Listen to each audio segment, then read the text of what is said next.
Gazans began leaving eastern Rafah on Monday after Israel's military issued a call for residents there to evacuate immediately, raising questions over whether Israel will soon carry out its long-threatened assault on the city.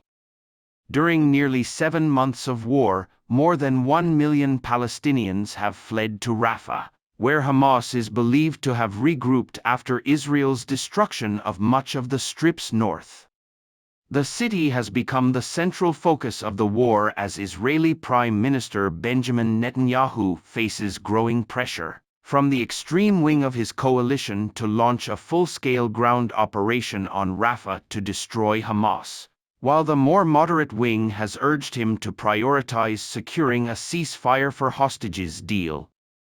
It was unclear whether the evacuation order signals a prelude to an assault, but it came a day after Israel's defense minister told troops in Gaza to expect intense action in Rafah in the near future.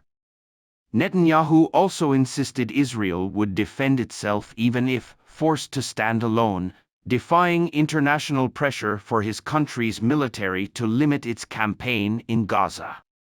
A member of Hamas political bureau, Izzat al-Rashk, has warned that any incursion into Rafah will not be a picnic for the Israeli military and that it would put the ceasefire negotiations in jeopardy.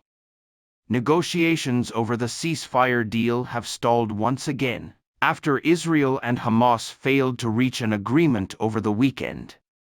Hamas has demanded Israel commits to ending the war, which Netanyahu has refused, 2 Israeli sources said. Some Israeli officials hope that the evacuation orders in eastern Rafah will pressure Hamas to change its position, as efforts to strike a deal continue. CIA Director William Burns is continuing negotiations in Doha on Monday, a day after stopping in Cairo for the talks. A senior Biden administration official said Israel's warnings about Rafah are directly related to the lack of progress.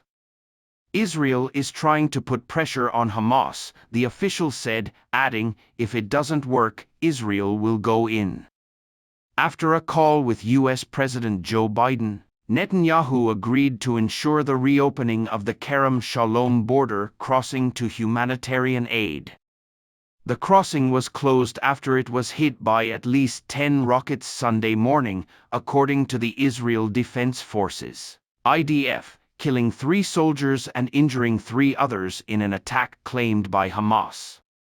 The crossing has been central to getting aid into Gaza.